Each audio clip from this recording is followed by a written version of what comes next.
Well, hello, good afternoon, everyone, and welcome to Live at the Waterhole. My name is Amy, and I will be with you for the show today. We are starting off here in the beautiful Olifants West Game Reserve at Rosie's Pan with what looks to be a very wet and dry hippo at the same time. Um, could use a dip down into the water, but obviously enjoying just a relaxing afternoon so far. Now, remember, everyone, that this is a live and interactive show, so please do send through your comments and questions to me. I would love to hear from you. And you can do so in a variety of different ways, whether it's on the Wild Earth app or the website. You can also chat to me on YouTube. Just remember to use @FC if you'd like those questions or comments to come to me. Or you can join the conversation on X using the hashtag WildEarth.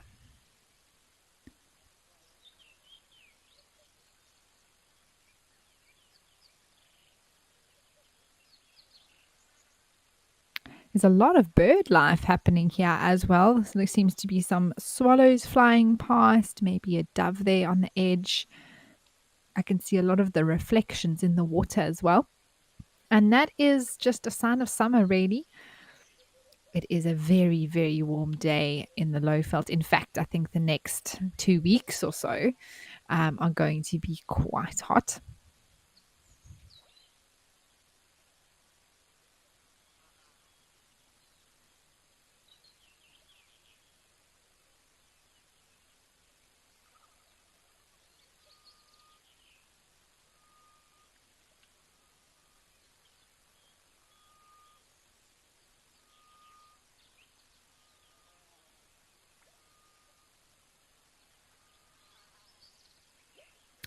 Actually, it was this last week and this week. And I think after this coming week, there's a bit of a change of weather happening.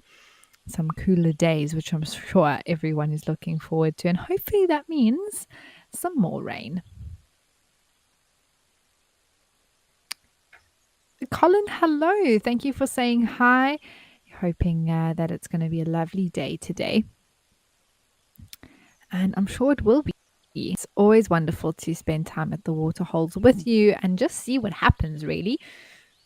Part of the beauty of the bush is that we just don't know. I will say that this hippo, like I started off by saying, definitely looks like it's been in the sun too long. Even though the bottom half of it is submerged, it's obviously been having a really good nap.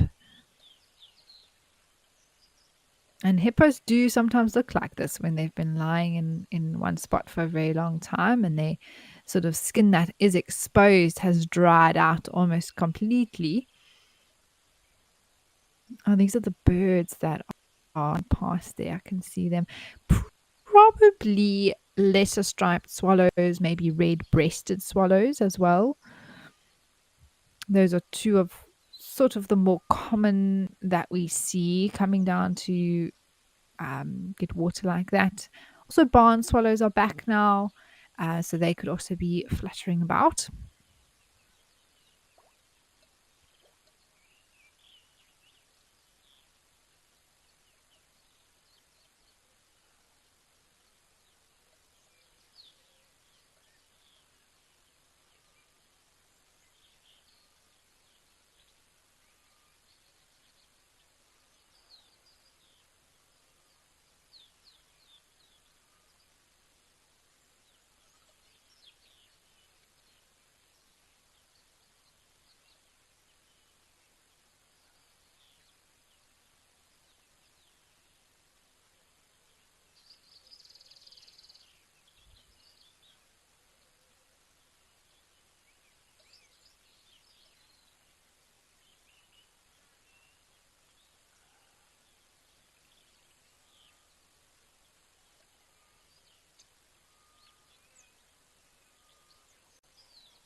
So, Jamie, when it comes to hippos, they do spend most of their day in the water, without a doubt. I mean, almost entirely. There are definitely cases with hippos lying on the banks of waterholes or rivers, and sometimes they can spend hours there before heading back to the water. But in general, we associate hippos with spending their days in the water and their nights on land.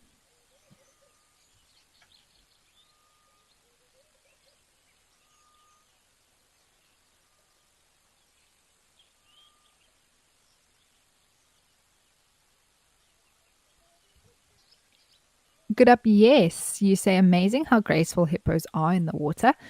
It's sort of their, sort of think of it as sort of their happy place, I suppose, where they enjoy and feel comfortable, safe a lot of the time as well.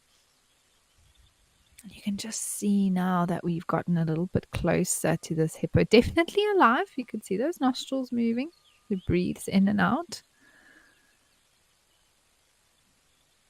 Ears there, but just the detail of the skin, those big whiskers on the front of the nose, and actually the skin, the little sort of, I guess, follicle. There are hairs all over a hippo. You can actually see them a little bit on the ear, and also there, sort of behind its right ear on our left. There's a few sort of soft white hairs popping out there over the water.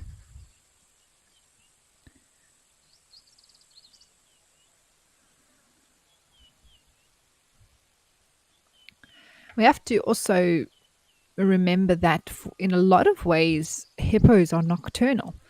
So, although we definitely don't necessarily think of them as a nocturnal animal, that is when they do their feeding and most of their moving around. And so, in the day, they love to just rest away in the water and catch up on sleep, really.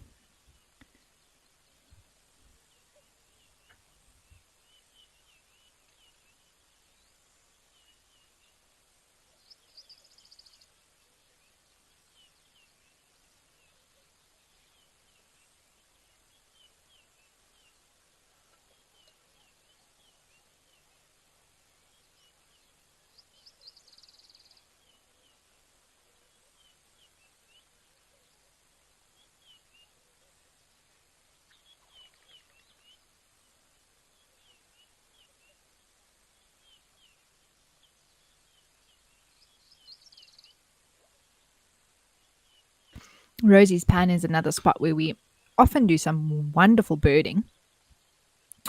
And since it's filled up so much, though, the usual birding spots, oh, there's something underneath the log there. The usual birding spots are actually gone in terms of the little places that we often see the birds, but they still coming to the edge of the water. Those babblers, they look like potentially arrow marked babblers that are underneath that log. And a laughing dove that's having a drink.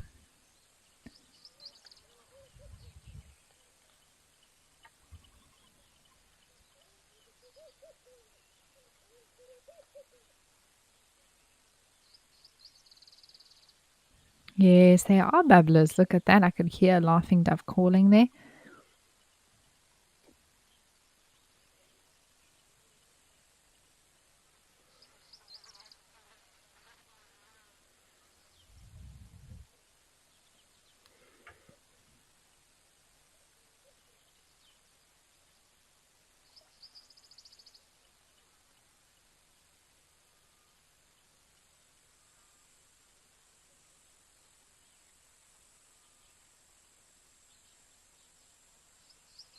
It's interesting. I think these babblers are just looking for shade, it seems like. You can see this one closest to us is actually lifting up its wings. And that's often what birds do. We were chatting yesterday how birds sometimes cool down and they can open their beaks, but they also lift up their wings like that.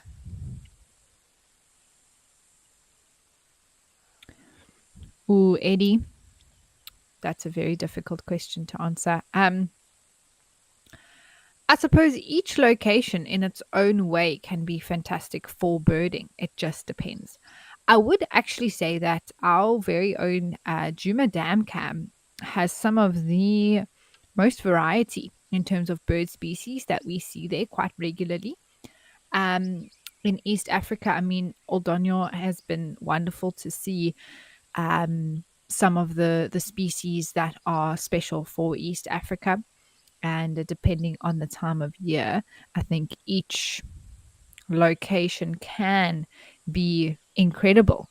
I mean, just the other day on African, we had at Hahina Pan in Botswana, there was a juvenile European honey buzzard. I mean, that is just unheard of. It's so rare to see.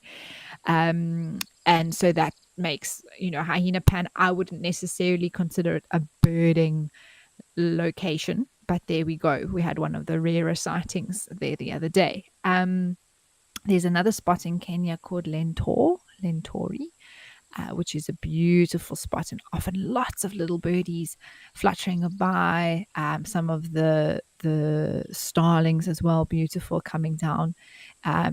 So I don't know if there's one that we could say this is the best, but in terms of certain areas, each waterhole at specific times and the view of the camera, I think, as well. I mean, we had at King's Camp, I remember having a beautiful view of a woodlands kingfisher, kingfisher, sorry, that was there.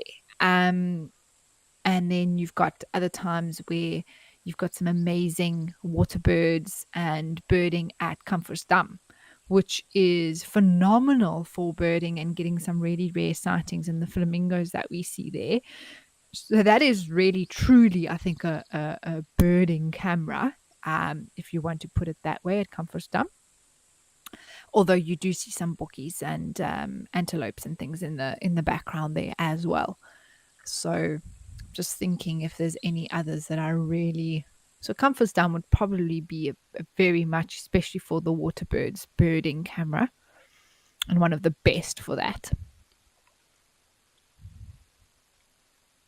And of course, then something like Stony Point, where we spent quite a bit of time yesterday. I mean, that is a fantastic location for seabirds that we can't really offer you in the bushveld.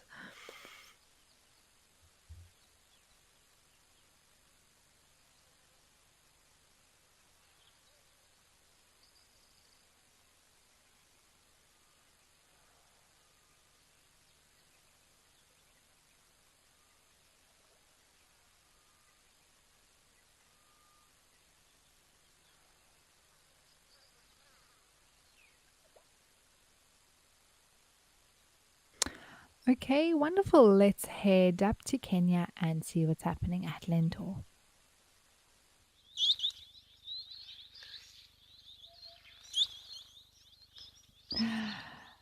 Oh, wow. Immediately we arrive and you can just hear the birds calling. And now we have a troop of baboons. This one's looking very, very relaxed.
Oh, well, how cute is that? A little one coming most probably to mom.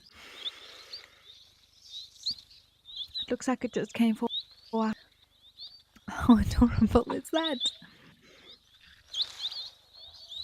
All right, we are just going to sort out the focus here, but in the meantime, let's head over to Hyena Pan.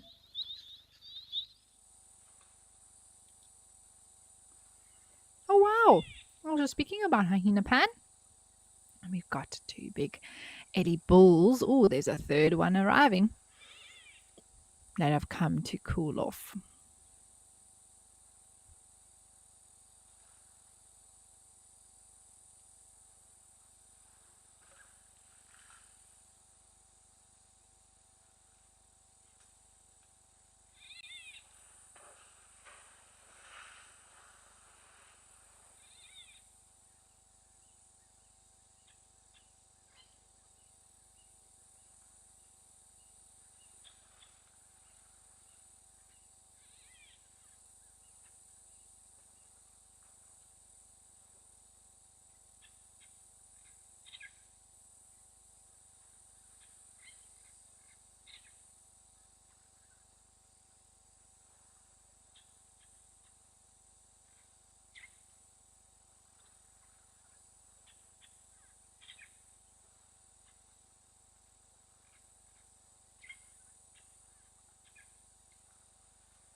I've just been enjoying watching these bulls splashing themselves with mud. And how beautiful is all the green leaves that are coming out, growing on these mopani trees. It's quite a different view. You know, we're so used to seeing, when I was introduced to this location, seeing it really very bare, and it had its own unique look about it that was beautiful. This other bull has finally arrived.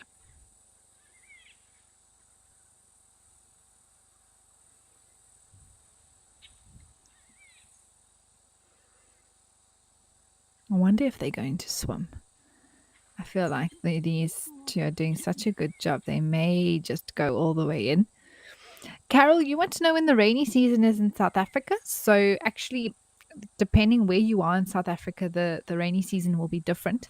And that's due to the two different currents, ocean currents that we have flowing around the country. So the Agulhas and Benguela, cold Benguela, and the cold Agulhas that comes down from Mozambique all the way actually from India in the Indian Ocean, and then the cold Benguela current that comes down the Atlantic seaboard. And that influences the rainfall. So most of South Africa's rainy season is now in summer. So from basically, we would say October to March is technically the rainy season, with the peak rains generally coming January, February.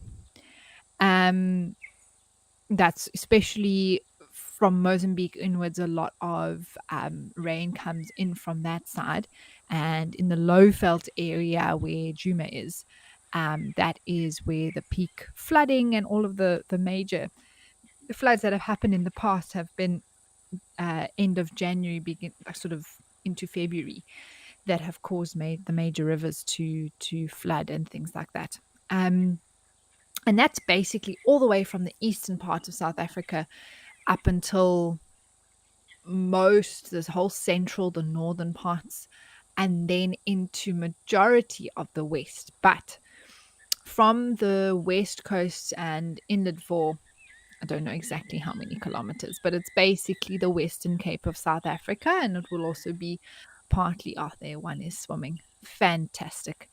Part of the Northern Cape as well, that has their rainfall in winter. So that is the rainy season time. June, July, August is when areas in the Western Cape, so like Stony Point, which is one of the locations for this show, get their rainfall. And like I said, that's actually influenced by the ocean currents, and because the warm sea on the eastern half of South Africa and the very cold sea on the western part of South Africa, together with the mountain ranges that coincide with that in those different provinces. So it's very interesting, but that is how the rainy seasons work in South Africa.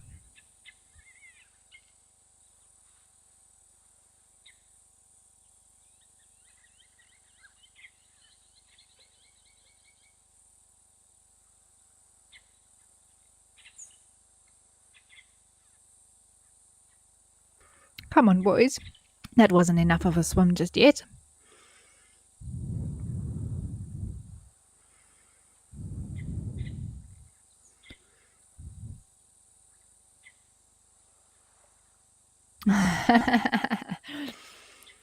Sanjeev, you saying this is a really good synchronized performance.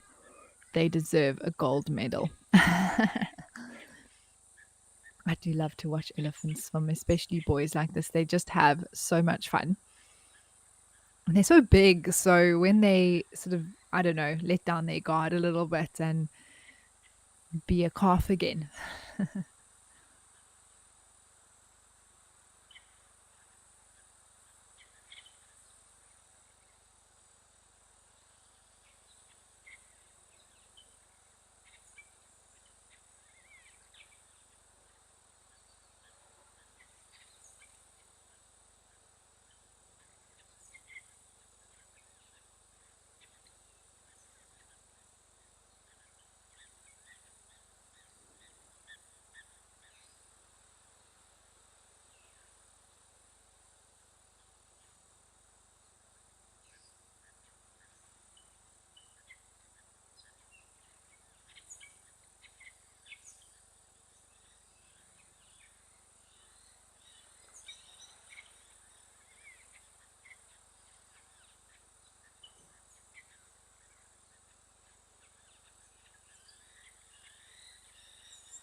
I think they may come up for a drink now at their favorite spot here at the waterhole.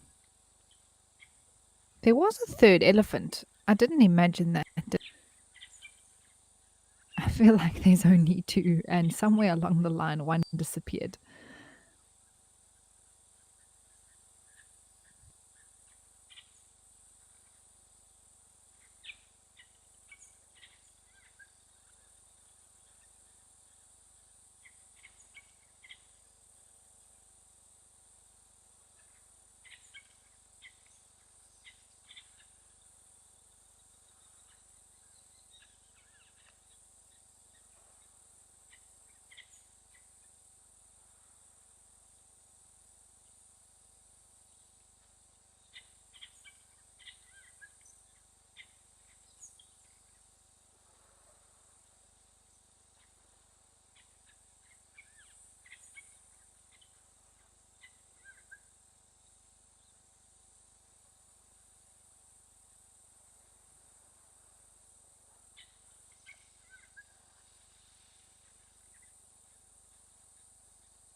This is just such a wonderful sighting. Now, this elephant deciding to come here for a drink.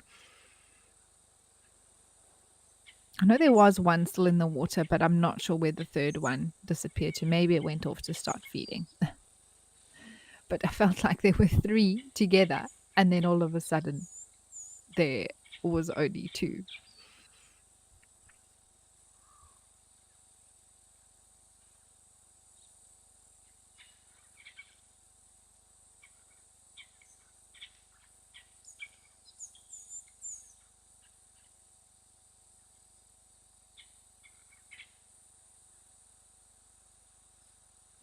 Oh, the one on the right is a lot smaller, actually.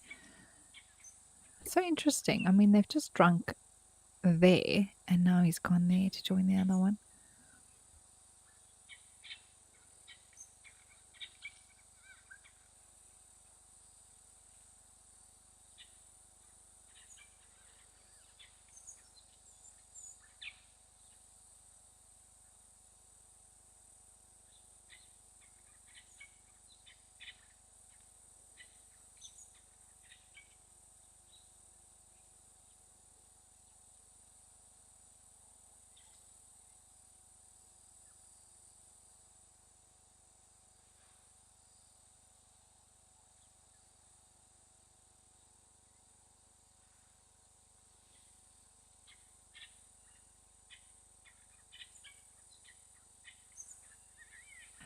Joey, you're asking about the elephant that was seen here that had half a trunk or very little um, of its trunk. And so I didn't see that, but I can easily believe that that's a possibility. And there's lots of different reasons why that can happen.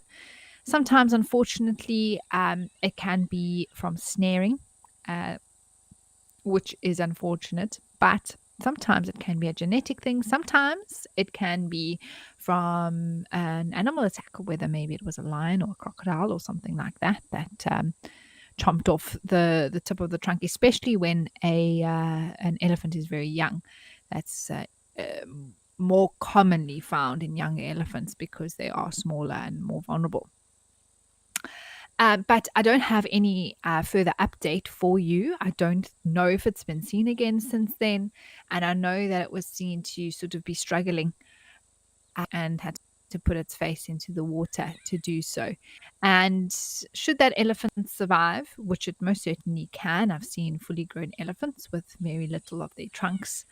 That is how it's going to have to drink to be able to put its face into the water. So even though it's something that it has to adjust to, not having a full trunk, I have seen them being able to survive. But in terms of a recent update of that little one, I don't have any further info at this point. We'll have to keep our eyes open to see if we see it again.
Yes, good up. I do also love how their ears move. Look at this one on the right, rubbing its bum. It's a great rubbing post, that one. And it's the right spot. It's time for, clearly it's rubbing time. It's time to hit those spots that need a good scratch.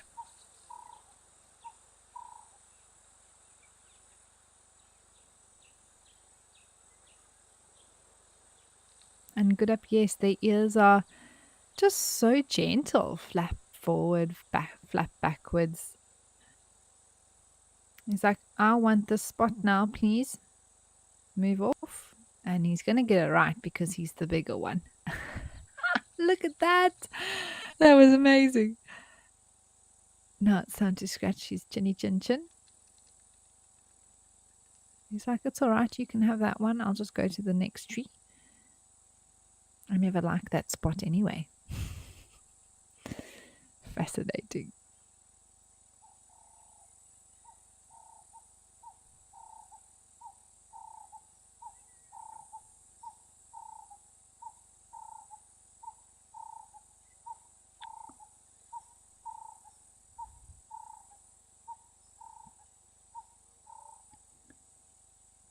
Is it resting or is it trying to bite it? Maybe it's a bit itchy inside its mouth. Don't know.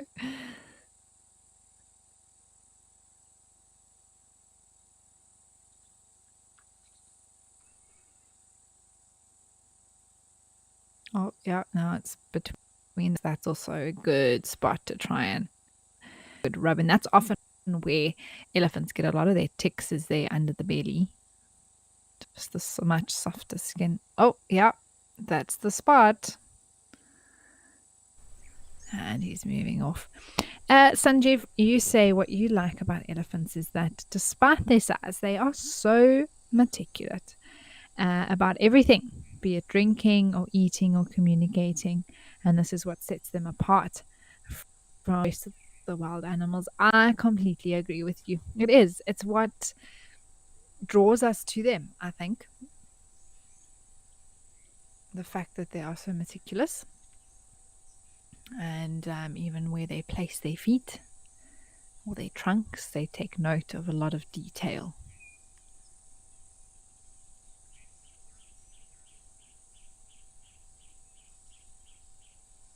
Right, well, as these Ellies move off, I think we've been able to sort out the camera at Lentor.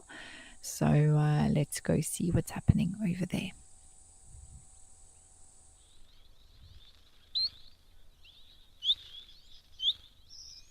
Oh, there's a birdie. As well as the baboons. Oh, that looks like actually a roller. Looks like a lilac-breasted roller. Beautiful bird. It's flown off now, of course. Grooming is in session.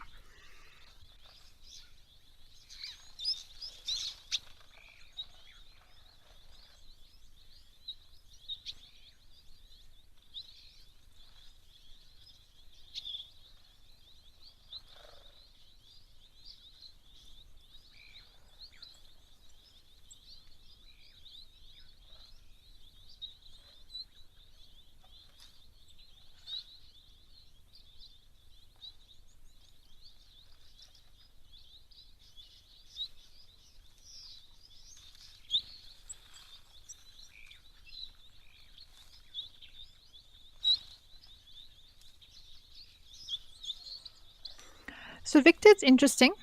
It's actually both. It's definitely grooming in terms of beneficial and hygienic purposes. So, that's absolutely why it's so important for especially animals that do live in groups, and they do show that grooming between one another. But it is an important way of sort of strengthening social bonds, and I suppose in that way it is affectionate.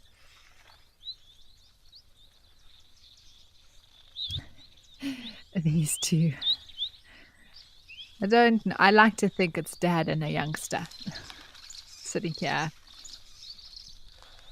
chewing on whatever they chew. Seems to be something making a noise. I don't know if that's the baboons moving in the trees.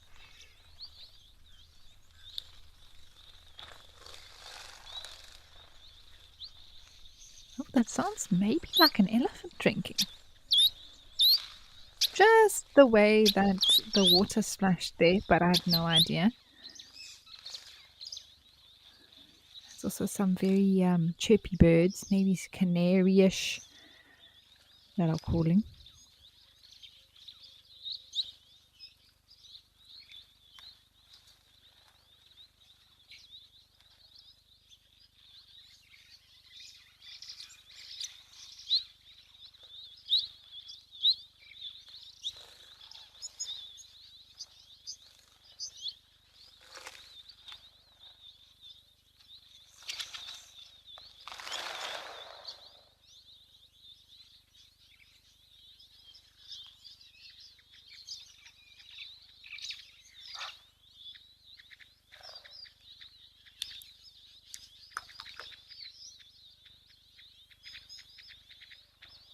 Wow, these baboons really are everywhere.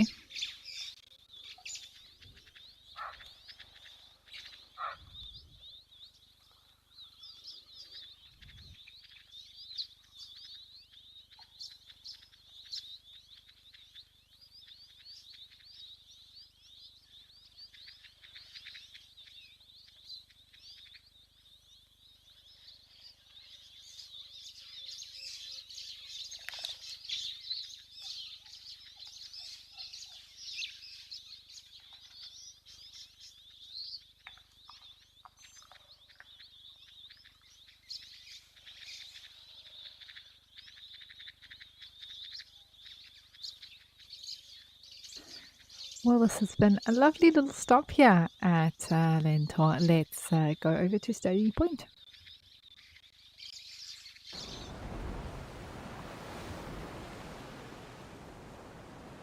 Ah, the penguin colony are still here. This was a wonderful surprise yesterday, I must say, to see them all, the African penguins. They are adorable. And I just love some of them lying on their bellies. It really, I don't know if I would be so comfortable lying on my belly like that, especially having to hold up my head. But they seem to enjoy it.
Oh, Wendy, that's an interesting question. I don't think I've actually seen the Dussies interacting with the penguins or know if they do or if they don't do that.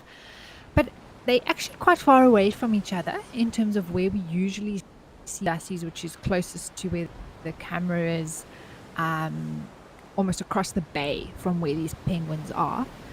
And they wouldn't really have a reason to interact. Penguins feed on fish, Dussies feed on plant material, and so they have two very different diets, although they do have this overlapping region just on the coast here.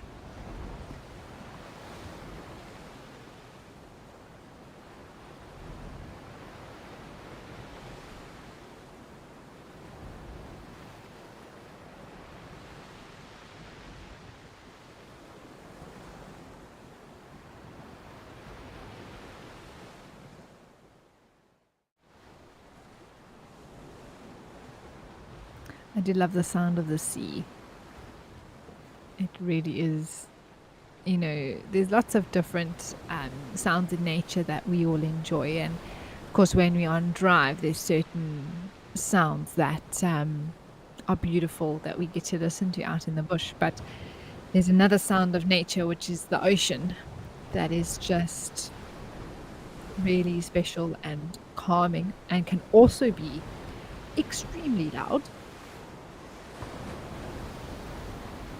and quite actually overwhelming at times.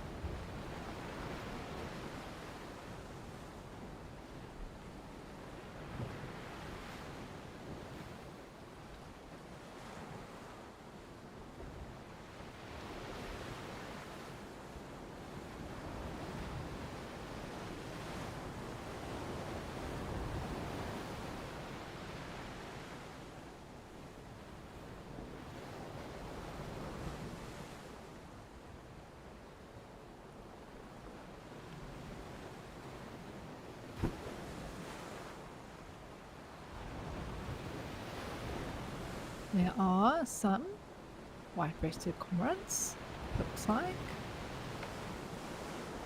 Once again, a very overcast day here. Don't imagine it's too warm.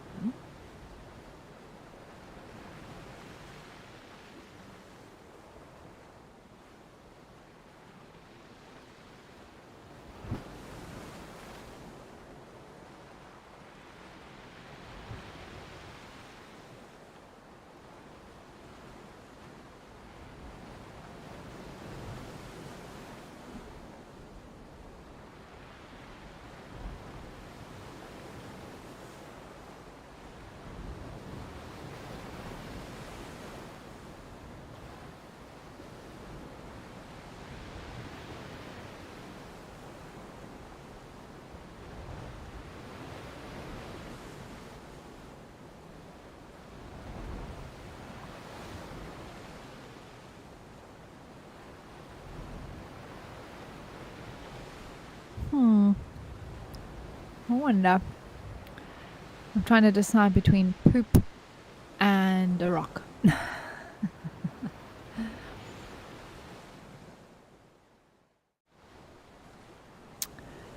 Good up, you say penguins make you so happy. How could anyone not love them? They are so adorable.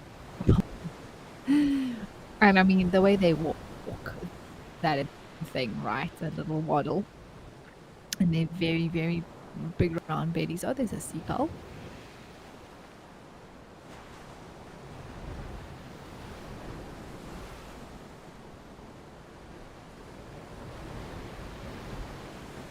And they are the dussies. You see, this is sort of where we see them, which is quite far away from the penguins. But also another very cute creature, especially this younger one. We were watching it yesterday, and it's just got this little face that still needs to grow. And it just looks like a really, really, really chubby baby.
We were actually speaking yesterday about the breeding season for dussies, and so these ones would have been born earlier this year.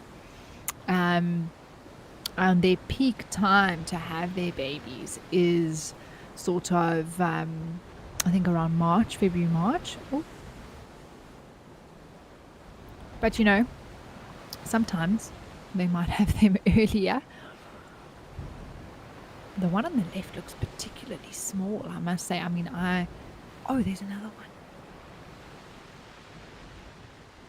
They're not tiny, tiny, tiny newborns, but they are small. Maybe they've had their...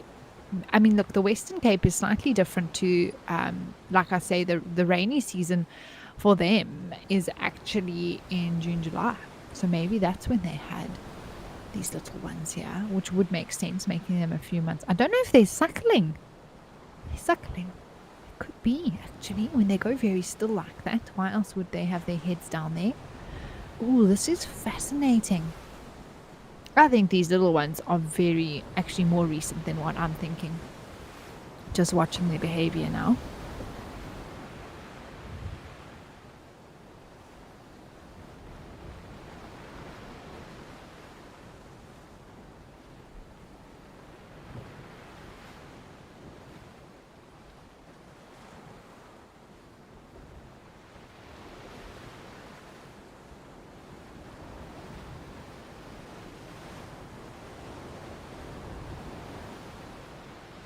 So weaning age for the rock hyrax, which are the dussies that we're looking at, are 3 months. So if they are indeed suckling, that means that they are under 3 months old.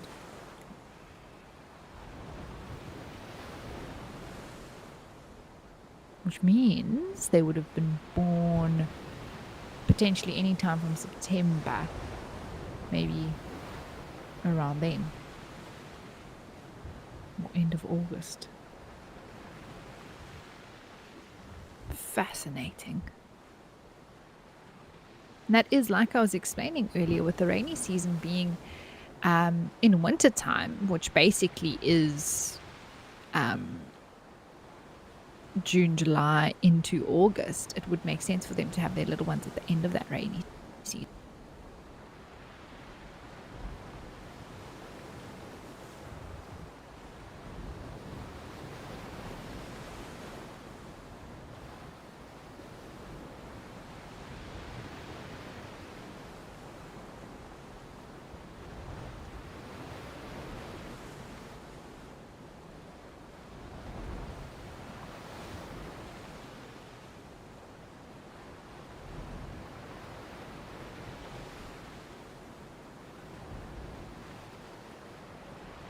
I can't believe we're seeing Dusty suckle. That's definitely what they must be doing. I can't imagine that they're sitting like this for any other reason. Unless they're literally just keeping warm, but it's a bit of an odd position.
This has just been so special and so adorable.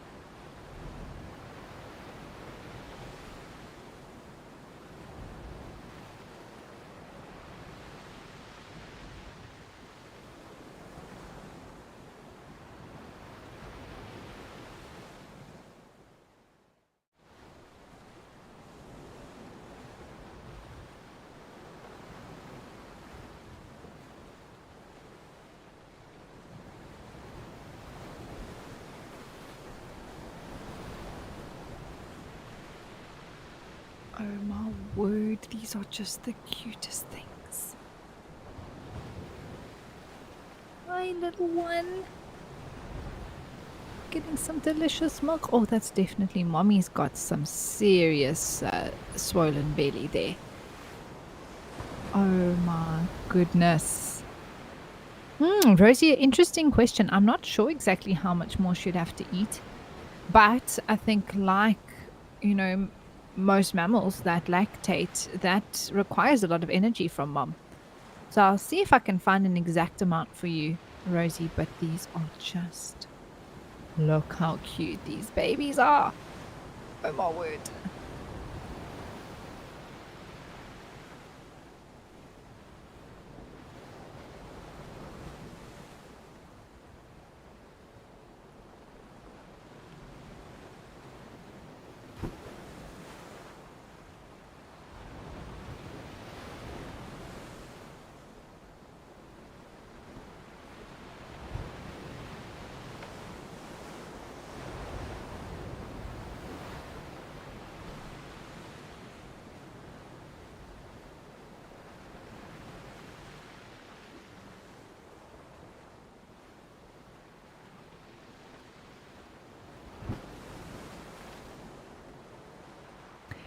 Well, this was definitely everybody's dose of cuteness for the show today. Oh my word, that was amazing. Let's head over to King's Camp where there is a lovely herd of Ellies arriving.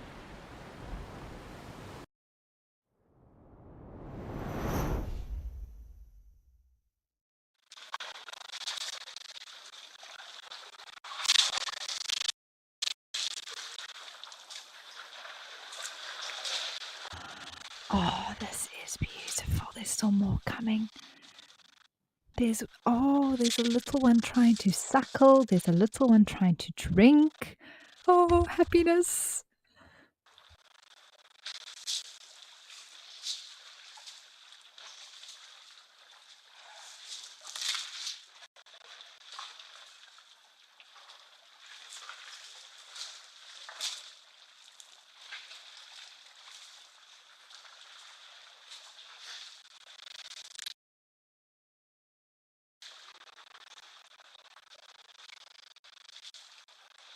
Oh, there are some very small babies here. Oh, there's a whole nother herd arriving as well. That one's still drinking with its mouth. It doesn't even know how to drink with its trunk yet. And this little baby, look at it on the right, sort of in the middle of the screen. It's on its back knees to try and reach mom's teat. Oh my word. Look at that. I've never seen a calf suckling like that before. Did everybody see that? It was on its back knees with its knees bent backwards rather than forwards, like we would be on our knees. And then it was suckling. That was adorable, but also I feel like mom is too tall. Really had to try and get up there.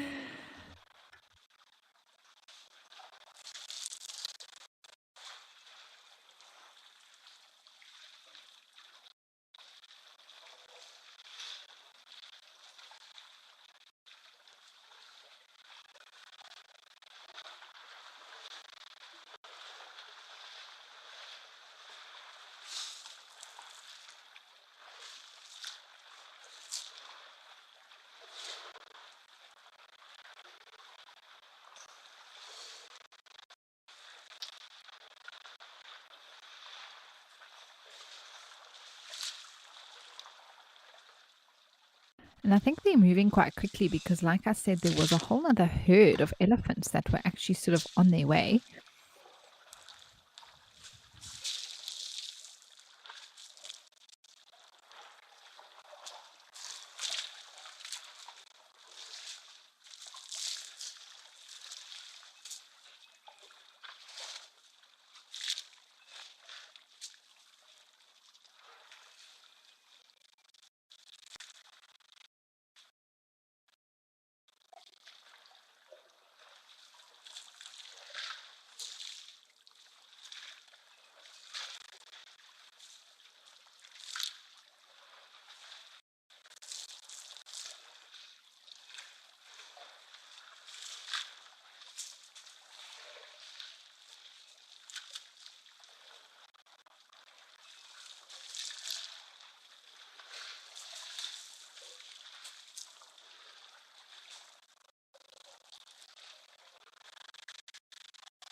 Oh, well, we did have to leave there due to the camera freezing, but we've come over to Temi, which is great because there are some very cute impala lambs. Well, one at least here that I can see, and there are some elephants around. And it looks like one of these impala females may just give birth on the show today as well.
Spas, it's a pleasure. I'm glad that I think you're referring, I don't know if you're referring to the impala lamb or the dassies or the elephant.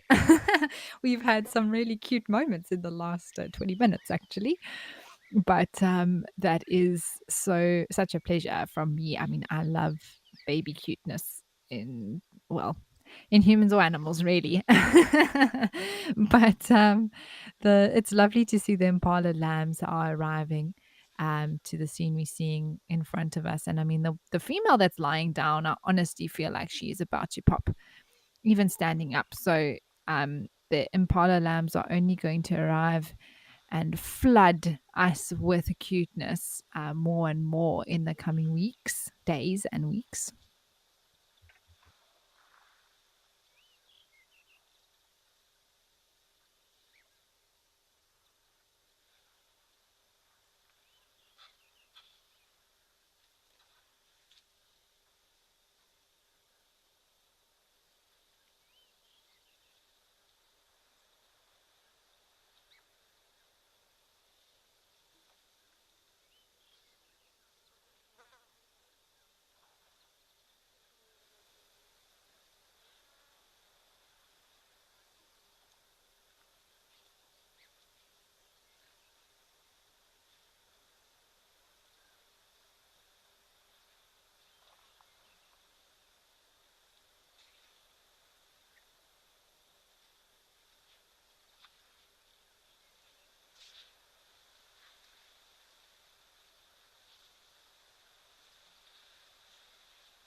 Well, they are the Ellies that I was talking about. They're on the move.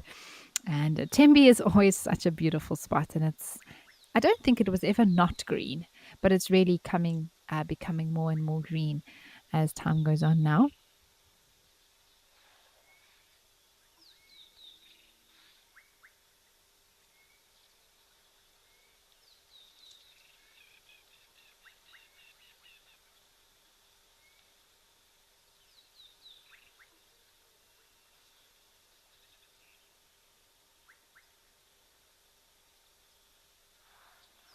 It really always surprises me every year just how tiny baby impalas are. Is it lying down with its head flat now? That's so cute.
These impalas do look very tan, and I don't know if it's just because of the sort of genetics that is in Tembe or just because of the camera or the cloud cover today, but they look like they have been at the beach.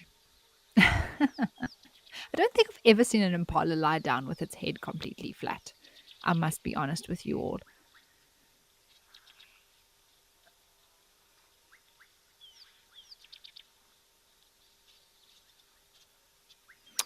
So, Jackie Lee, I was under the impression that most animals, from what I understood, give birth standing up, but I actually saw a video of a rhino giving birth yesterday, and it was sitting down, a white rhino.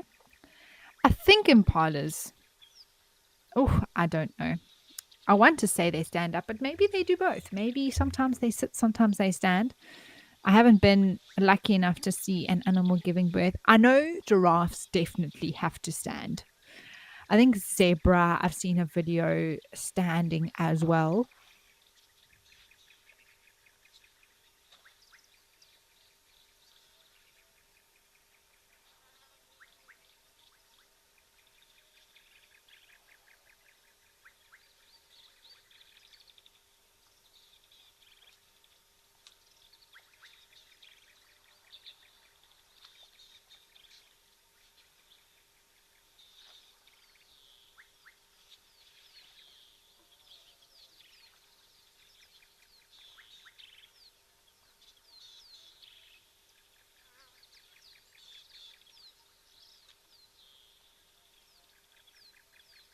Actually, yes, they do. So they would be sitting down.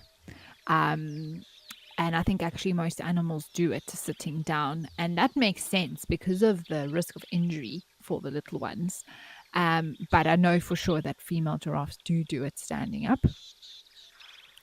And I think the force at which the sort of the baby emerges, and I know there was a question previously about the umbilical cord and how that sort of gets detached, but I think because of just the way that the birthing happens in these mammals, that is obviously there's no doctor to come and cut the umbilical cord, but because they come out in this sort of sac, that is detached itself or cut off because of the sort of the weight of the baby, maybe some, or maybe the mom. I know that with impalas they'll actually eat up the afterbirth, not necessarily always. It's also been recorded in elephants,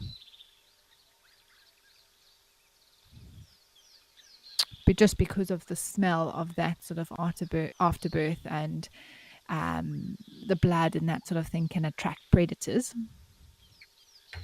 And they do a lot of licking and actually helping the little one get out of the sort of sack that they're born in.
It does feel like that Gwyn is directing the show now, and it does feel like that Oxpecker was all up in this impala's business, and all it wants to do is sleep. Like, just give it a chance, you know? The nose, the eye, ears, everywhere.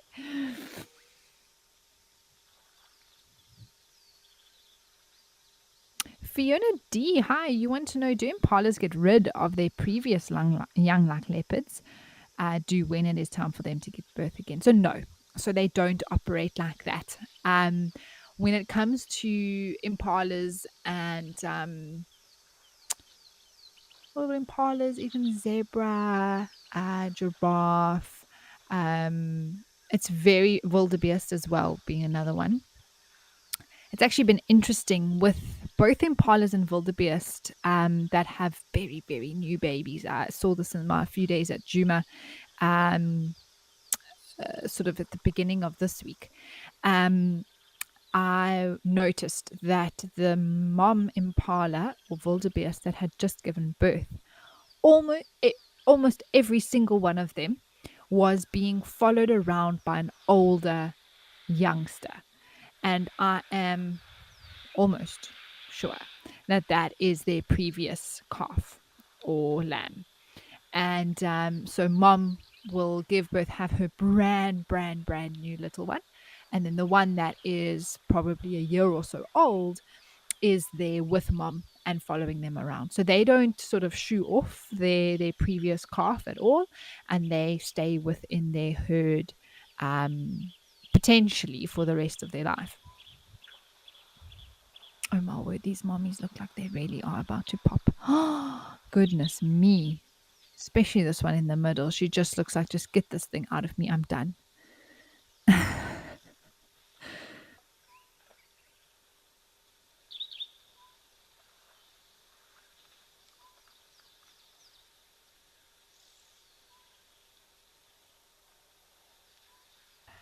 I mean, it's possible. Imagine we see a live birth on the waterhole. That would be absolutely incredible.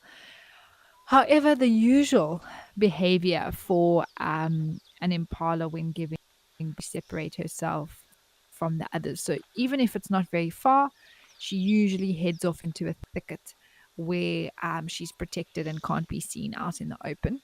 Not that that necessarily happens every single time, because of course there are recordings of impalas giving birth in more open areas that can even be seen by people in vehicles and things like that. So you never know, but generally we would actually see her move away slightly and then rejoin a little bit later.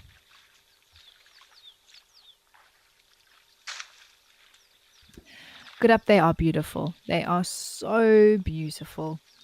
They really are.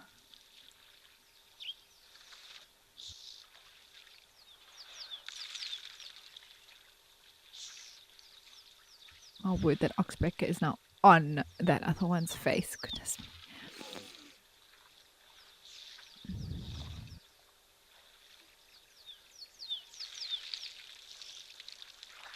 Ah, and there's an elephant that's come for a drink. I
Well, these two are doing the same, what we saw happening in Ahina Pan, looking for a rubbing post. And I think that tree has been very well used by the elephants.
Wow, that Impala female is popping as well.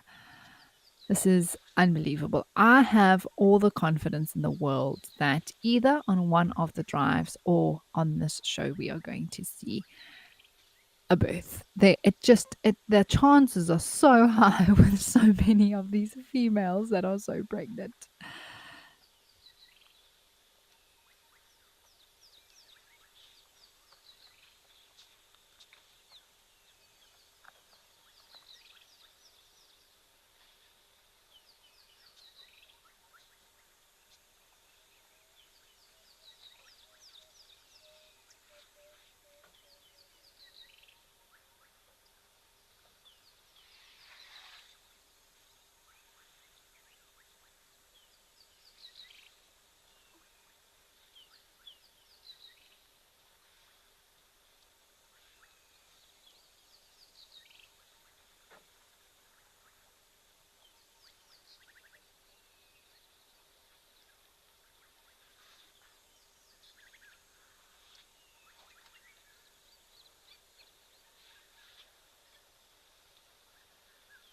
Oh, I know this bull with the floppy ear. We have seen him here.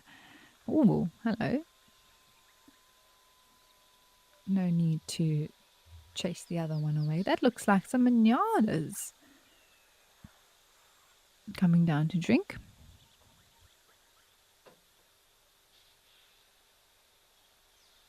It's all happening here at Tembe today.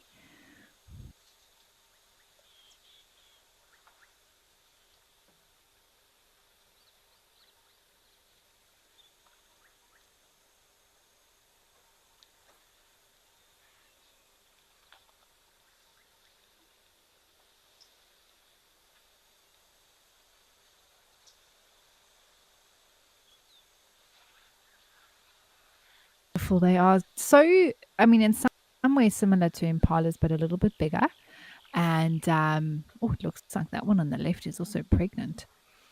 Um, although they don't have a fixed breeding season, many of the females may give birth now in the summer. Actually, quite a few of them are looking like they have round babies. But I love their white stripes and their coloration.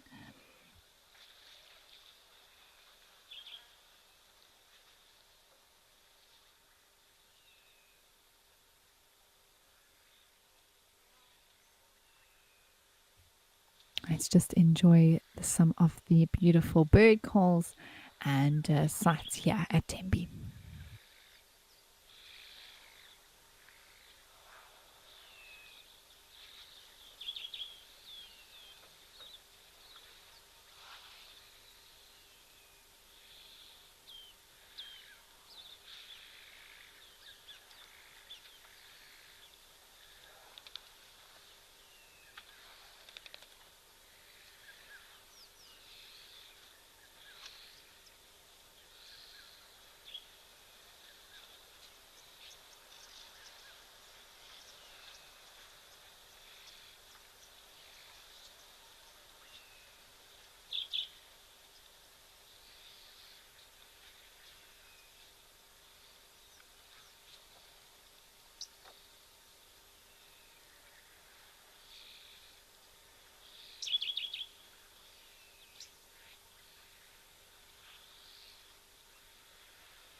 These elephants are doing some dust bathing now with the sand here around the waterhole.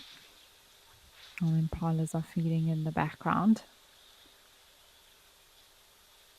Some jacanas as well, African jacanas here, nearer to the front of the camera.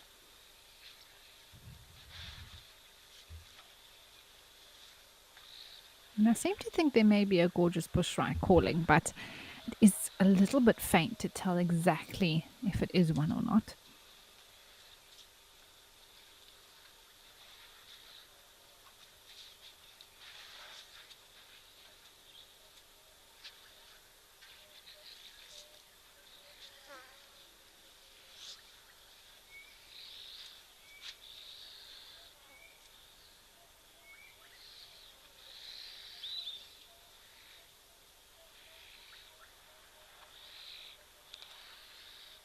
Ah, it does sound like a gorgeous bushshrike. That's so cool. They are gorgeous birds, hence the name.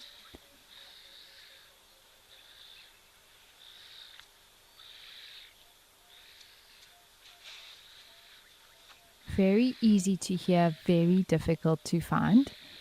But they have this very prominent red throat that if you are looking in the bushes, that's the one thing that does stand out.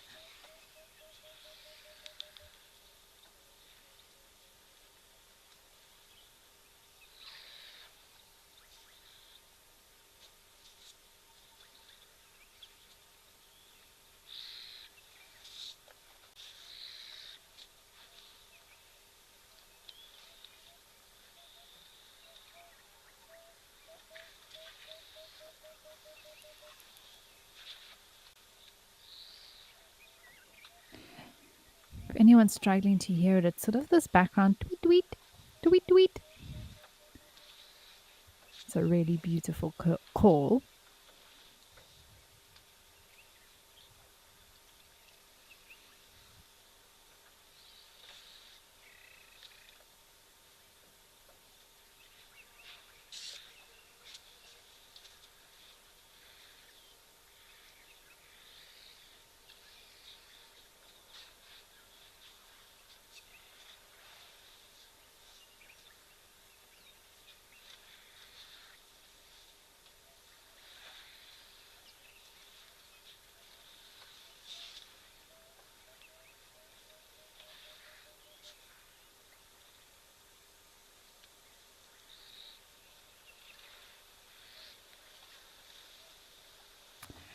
Calvin Peterson, hello. You have asked, why do elephants just stand in one place doing nothing? Are they processing their food? So, I suppose in a way they are processing their food, but that's not necessarily the only reason why they stop and are still. It is part of their time to rest, just like us, I suppose, in that way. They take time, especially in the hottest times of the day, to sort of stand and do nothing, sort of rest their minds a little bit, rest their bodies, try and conserve the coolness that they've maybe gotten their bodies to be a little bit cooler from throwing them with water or mud.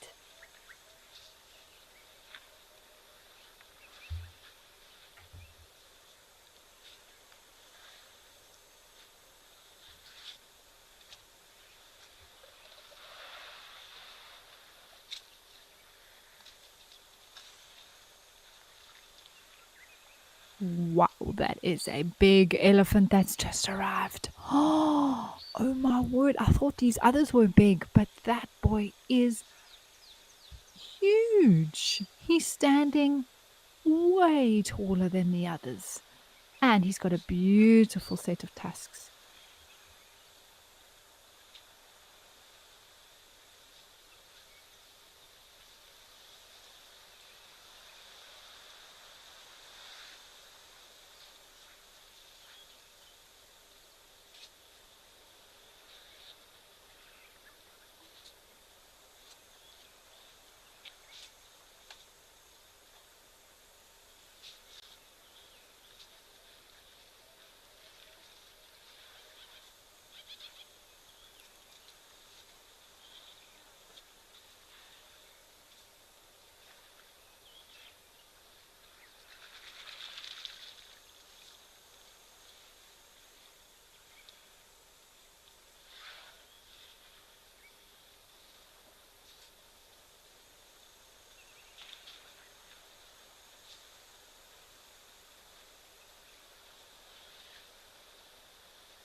Wow, look at his ears, how tattered they are. That is fascinating as well. I mean, that comes with a sign of age, and you can just see how huge he is.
That big boy is now having a rub up against everybody's favorite rubbing tree. I'm almost worried he's going to push it right over.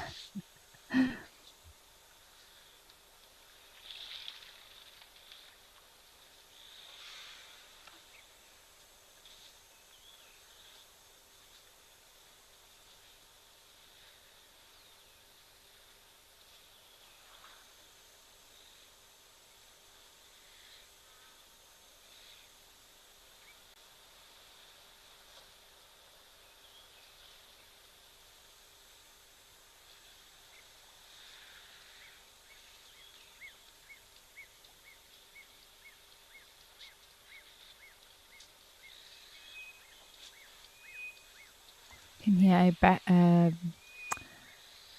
blackback puffback calling there.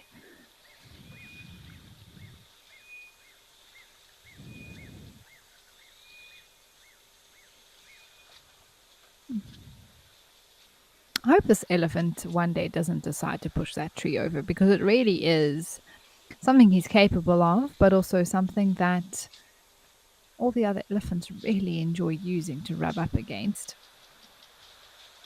I just cannot believe his size. It is really, really impressive. Yes, Rosie Adams, this whole scene is so tranquil and so sublime.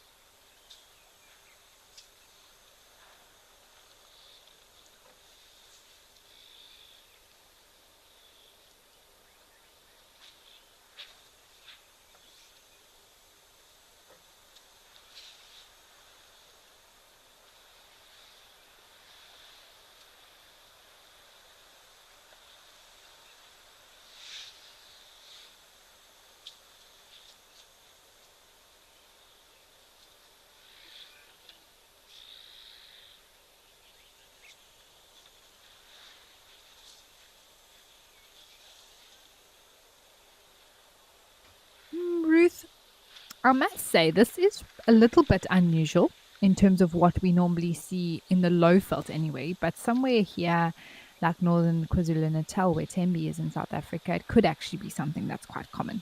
And I think it just depends on the Impala individuals themselves. There's no reason for them to not sit and lie down here. They obviously feel very safe to be in the open like this. They're taking their time of rumination, which is part of what they do as ruminants, re-chewing their food. And sometimes we see them sit down in spots in shade throughout the course of the day, not necessarily near a waterhole though. But why not? I mean, it's a beautiful spot for them, some lovely shade. They're near the water, and we get to look at them.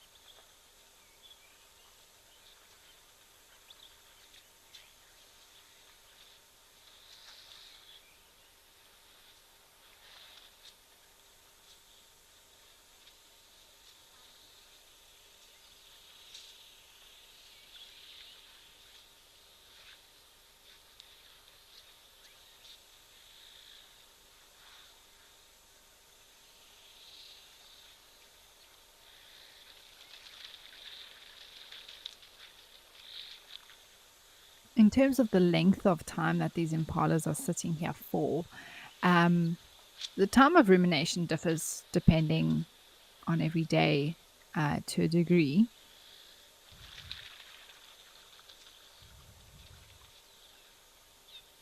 And I mean, I'm not exactly sure how long they've been here for. Of course, while we've been live here, they've definitely still been sitting here.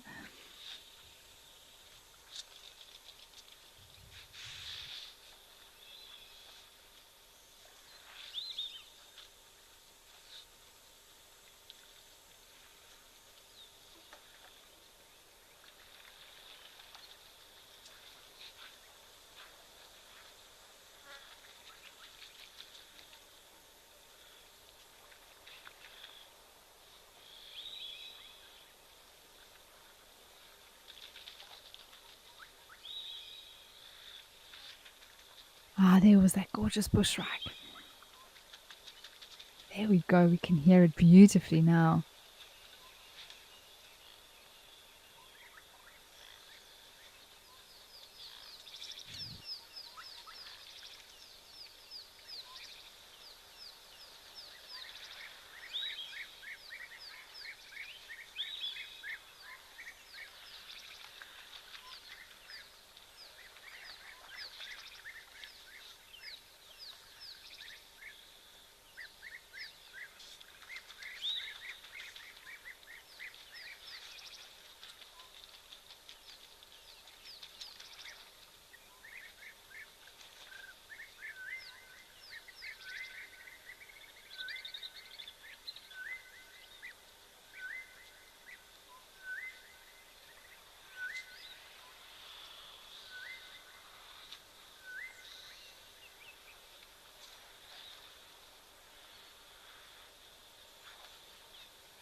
You can hear the emerald spotted wood doves there now. And there was European bee eaters, southern boo-boos calling it. Well, all of a sudden there were a lot of birds there. I just wanted to listen.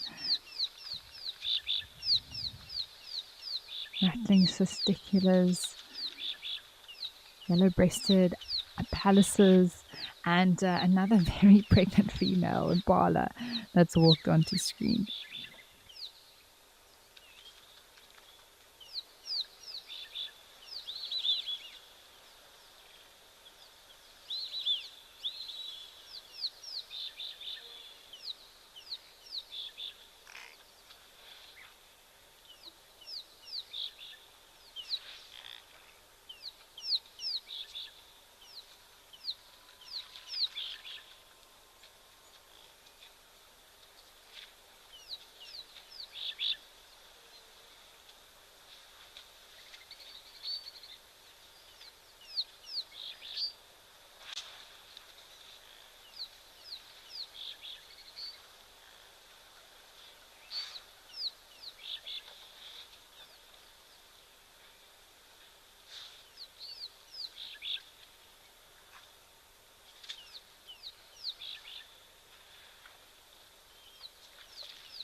We were talking about grooming earlier with the baboons, but here we see some allo grooming happening between these impalas as well.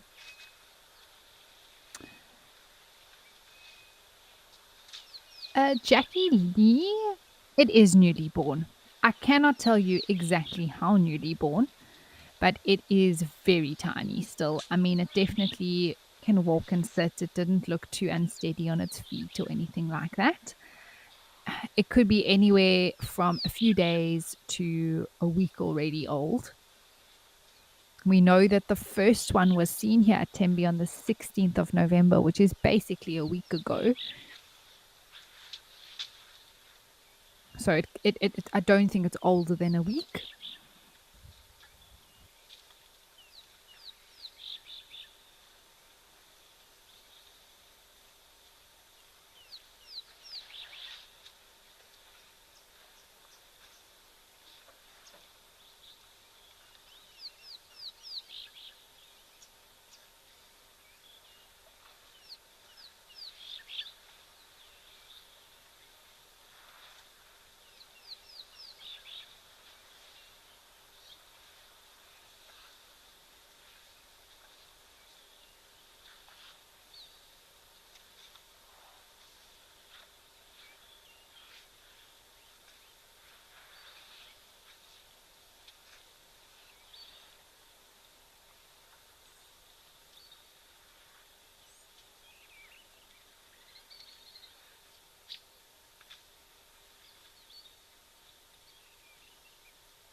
But that little one won't necessarily be eating any grass. So it just spends its days doing what it does. No need for it to ruminate. Sort of just sticking by mom's side and suckling when need be.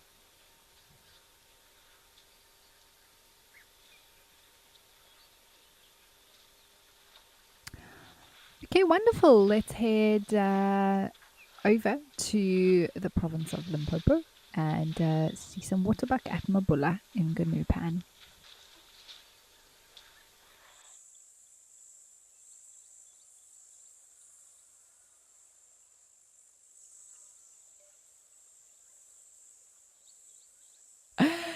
Well, now I'm laughing because that was a Wild Earth classic, wasn't it? We go live and the animal moves away. There's a cormorant there we can have a look at. I think it's the reed cormorant. But there's always some birding. Sometimes zebras come down to drink, sometimes monkeys.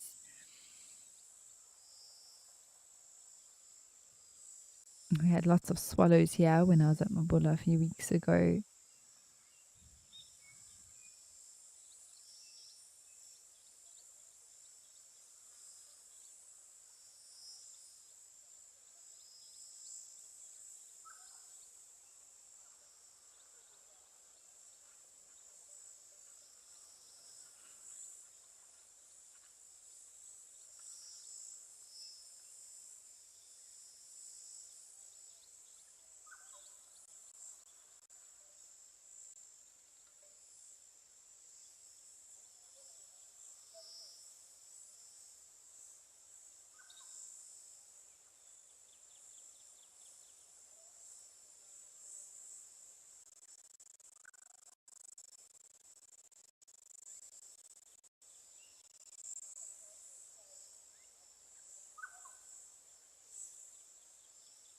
What is nice to see is that it is starting to get a bit greener here.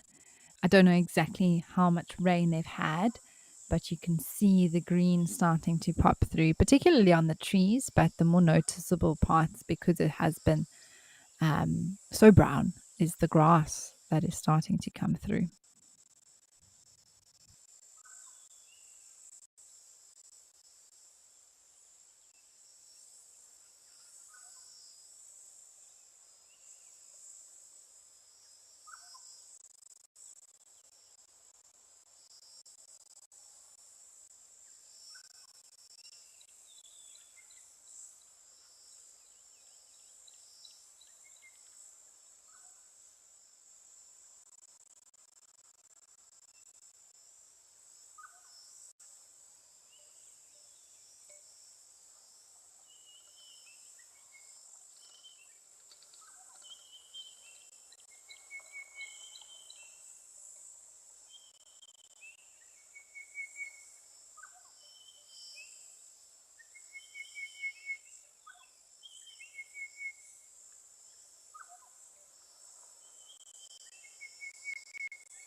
All right. Well, all is quiet here for now.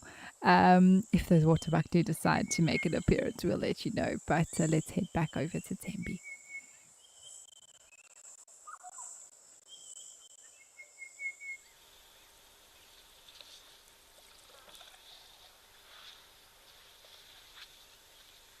Is that a tortoise? Or is that a piece of elephant dung on the far side there to the right corner? It's probably elephant dung that's catching the sun. Looked like perhaps a tortoise had come to drink.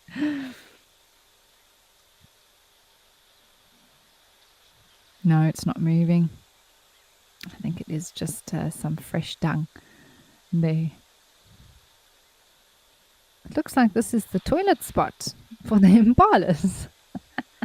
That's quite funny.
It is amazing how much life this waterhole does attract. There are 3 woolly neck storks there in the background. There were some hardy ibises around, and I'm sure plenty of other birds that we can hear, which we did hear earlier. I mean, the bird life here in northern KwaZulu-Natal is quite remarkable.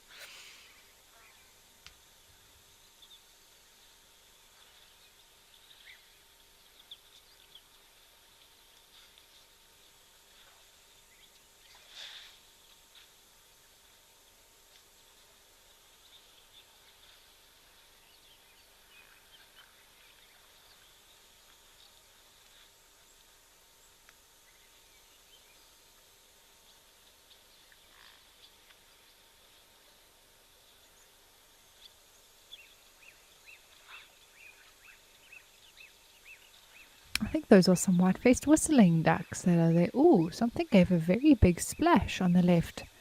Was that a fish or was it an elephant?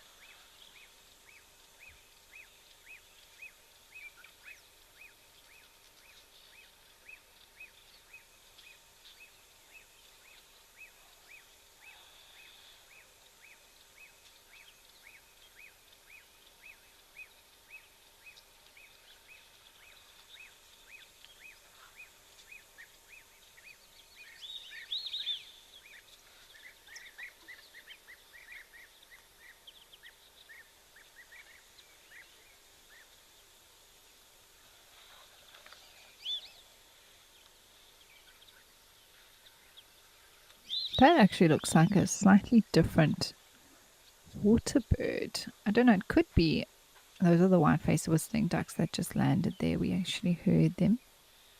Oh, it's an Egyptian goose. Oh, I was excited. I thought there was maybe something special that landed, yeah?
Can you hear those beautiful European bee eaters calling? Ah, I love that call out here in the bush.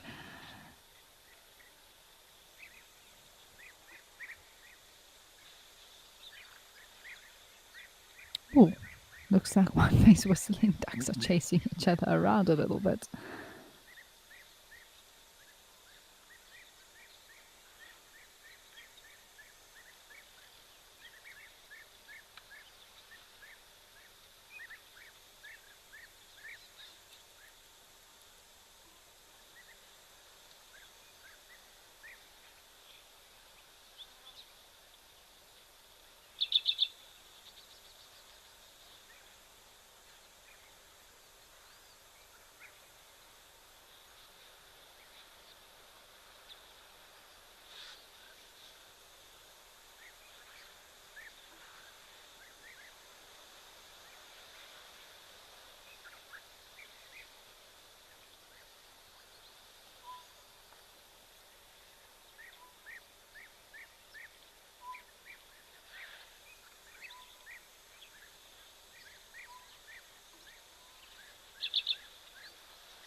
All right, let's head over to Juma and see an elephant that's busy.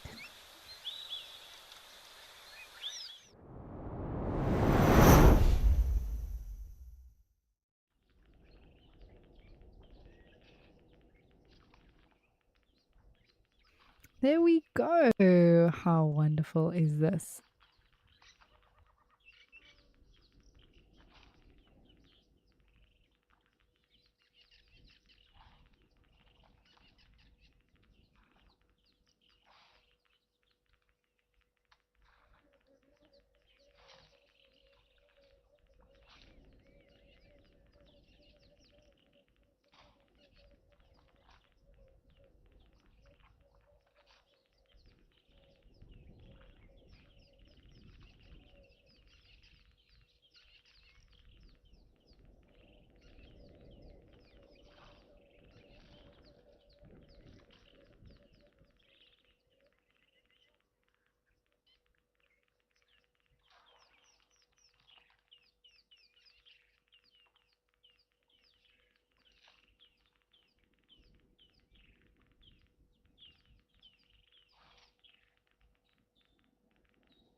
Well, we've actually had quite an interesting show today, filled with quite a bit of variety and spending a lot of our time there at Tembe with the elephants and the very cute impalas. But it was also so special to see those dassies with the suckling little ones. Definitely my first time being able to see a mom suckle her babies. I think there were at least 3 of them that she had in that litter.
I do love the ambient sound that we get here at Juma, though. It's quite incredible how we can hear this elephant. I mean, he's fairly far away from the camera and the microphone.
I wonder if he's going to move off now completely or maybe come across at the pan that we often do see in these elephants coming to.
Well, everyone, thank you so much for joining us today. And thank you for all your comments and questions as well.